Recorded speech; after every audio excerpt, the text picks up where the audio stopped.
Bonjour à tous et bienvenue sur votre chaîne YouTube académique Canal BIA.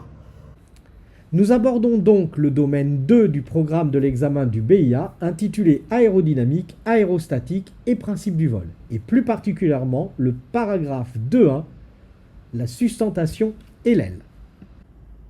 Cette étude sur la sustentation d'un aérodyne sera déclinée en 6 parties.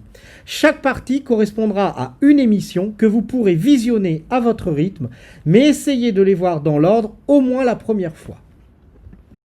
Alors, dans l'émission correspondant à la partie 2, consacrée à l'étude de l'air en mouvement autour d'un objet, nous venons voir les différents types d'écoulements qui pouvaient exister autour de la maquette d'aile d'un avion. Nous avons étudié les lois qui régissaient les écoulements de l'air. Il nous reste à introduire un dernier objet qu'utilisent les aérodynamiciens, la notion de profil d'aile. Une fois que nous aurons tout cela, nous pourrons comprendre comment un avion est sustenté. Très bonne émission à tous.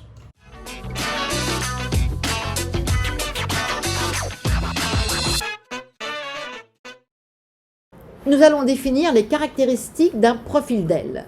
En premier lieu, il faut donner la définition du profil de l'aile. C'est un contour géométrique. C'est la forme d'une section de l'aile suivant un plan parallèle au plan de symétrie de l'avion. Alors sur la figure, vous observez le plan P, le plan de symétrie de l'avion. Vous voyez devant un plan P' parallèle à P.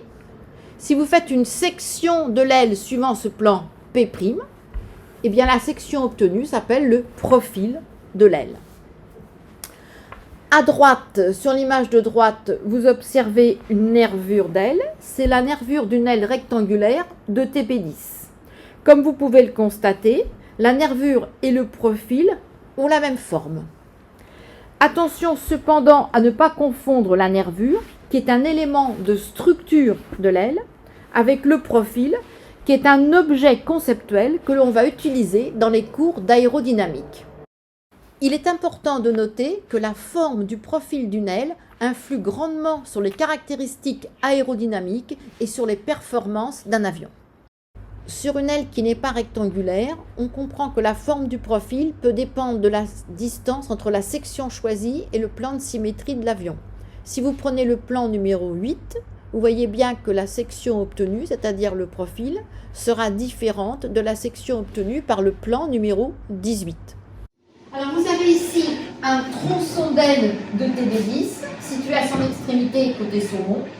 On a sectionné l'aile suivant un plan parallèle au plan de symétrie de l'avion et vous noterez ici que ce petit ruban noir représente le contour, le profil de l'aile qu'on appelle airfoil en anglais.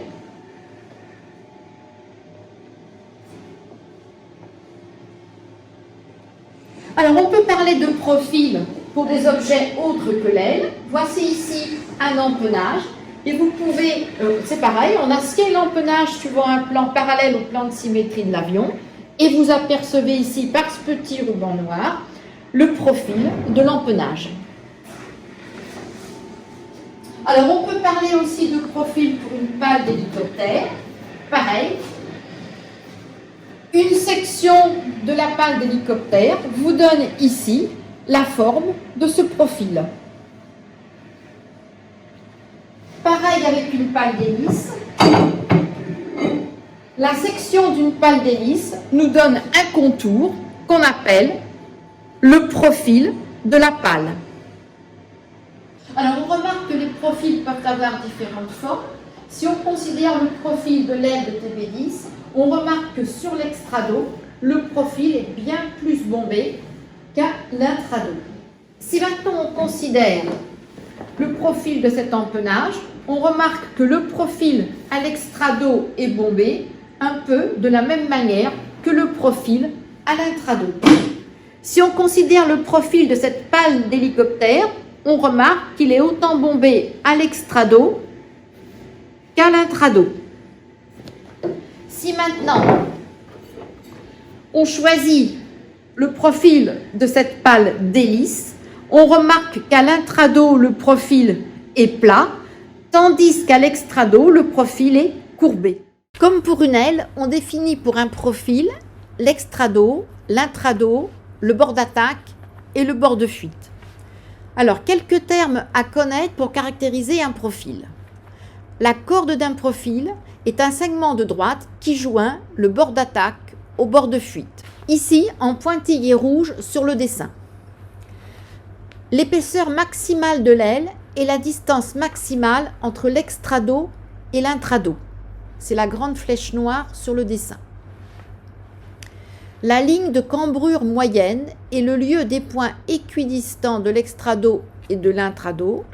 Cette ligne est généralement courbée ou cambrée. C'est la ligne en pointillé bleu sur le dessin.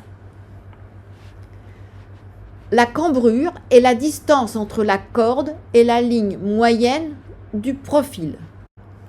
La flèche ou la cambrure maximale est la distance maximale entre la corde et la ligne moyenne du profil. C'est la petite flèche noire sur le dessin.